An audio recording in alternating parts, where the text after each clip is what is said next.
Alright, this is Mr. Mead, and in this video series we're going to be talking about how to use Lightroom for yearbook, journalism, photography, and possibly even for my digital media classes. Lightroom is an Adobe product, same company that creates Photoshop and our video editing software Premiere, among other great software pieces. We're going to run everything, especially for our photography and our yearbook, through Lightroom to catalog and organize all of the photos. In both of these classes, you will be expected to take a lot of pictures, into the hundreds and possibly thousands of photos by the end of the year, and you will want a way to manage all that content. So Lightroom works by a workflow that generally goes from left to right. And let's first take a look at the interface. On the left-hand side here, you can see we have a number of options which can be scrolled open and closed. The navigator just right now shows us whatever the currently selected image is for a quick preview. Catalogs are something that is the master file that is like a card catalog in a library, if anybody has ever actually seen one of those, that just has knows where all of the photos are. Folders are the folders that are actually on your computer or on your network, and this would actually be the actual folders as they are physically on the network.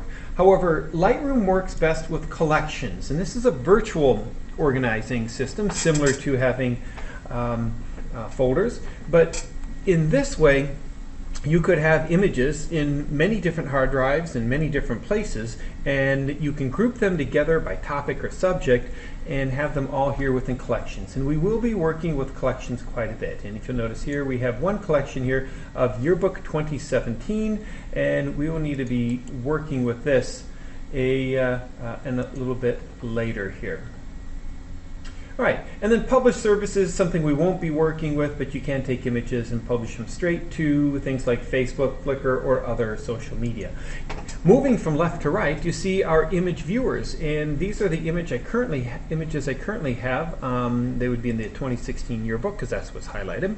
And you see we have quite a lot of photos here. Down in the lower right, I can move this slider bar to make my thumbnail images larger or smaller, just so I can see more or less content on the screen.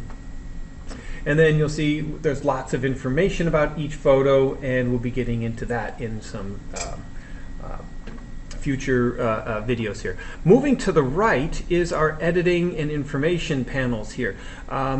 We'll learn how to use the histogram and possibly some of the quick develop settings for a little bit of photo correction. Very important, especially to our yearbook, will be the keywording system, where we can assign keywords to individual photos so that later we can pull them up by groups or categories or by keyword later. So for example, we may have a keyword assembly for all assembly photos, but then we may do another keyword for sports. So maybe we want to combine sports and assembly anytime that we took pictures of the football team at an assembly. Additionally, we might click as a keyword football, and that might give us all of the football photos from every year that we have in our database, including varsity, JV, and C team. But maybe I only want the JV team, so I'll be able to choose a JV and football keyword to pull up just those photos. And we can create our own photos as our own keywords as needed. And of course, here's the master keyword list, which you can edit and create yourself. And down on the bottom I have right now is the film strip. It's just another way when I'm looking at full-size images to see what else other images I have to work with. In the next video, we'll talk about importing your photos and where to store them.